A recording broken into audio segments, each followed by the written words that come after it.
Crowds of people loyal to the Iranian regime have been paying their respects to the country's late supreme leader, Ali Khamenei, in a week of funeral ceremonies in the capital, Tehran. The Ayatollah, who ruled Iran for more than 3 decades, was killed in US-Israeli strikes in February. Here's our World News correspondent Joe Inwood. This is the image Iran wants to project to the world. A country united, grieving for the loss of their supreme leader, killed in the opening salvos of this war. In these crowds, anyone willing to speak on camera had the same message. Our enmity with America has just begun, I think. It's even more than before. And with the threats the US is making, people like me should volunteer and stand against them. It's claimed millions will take part in 6 days of national mourning for the man who ruled for more than 3 decades over a repressive state. I regret a lot why I didn't come to see the leader when he was alive. I should have discovered him much earlier. I learned too late. Ali Khamenei was killed in US-Israeli strikes on the first day of the war. He's lying in state alongside members of his family, including his baby granddaughter.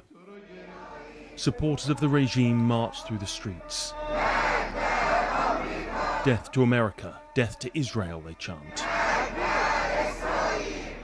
There has, so far, been no sign of the new supreme leader, Mojtaba Khamenei, said to have been injured in the strike that killed his father.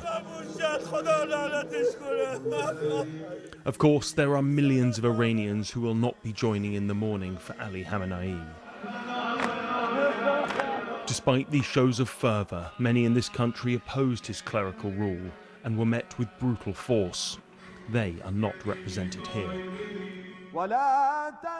The Iranian authorities have said this will be the funeral of the century, but it is also about a display of strength for a regime coming out of war. Joe Inwood, BBC News. Well, we've been getting more details on this from our senior international correspondent, Nawal Al-Maghafi, who's reporting from Tehran on condition that none of her material is used on the BBC's Persian service, restrictions which apply to all international media working in Iran. We are at the funeral of the Supreme Leader Ali Khamenei here in the center of Tehran in their main musalla. And it's quite an extraordinary moment to witness firsthand. If you look behind me, you can see his coffin and the coffins of those from his family that were killed with him.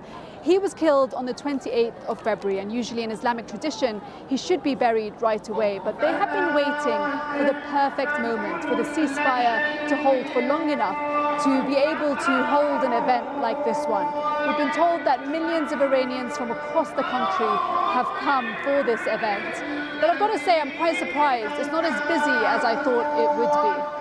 This is a significant moment for the Islamic Republic. It is a carefully choreographed show of unity, and it's also their way of telling the world that the regime is still firmly in power.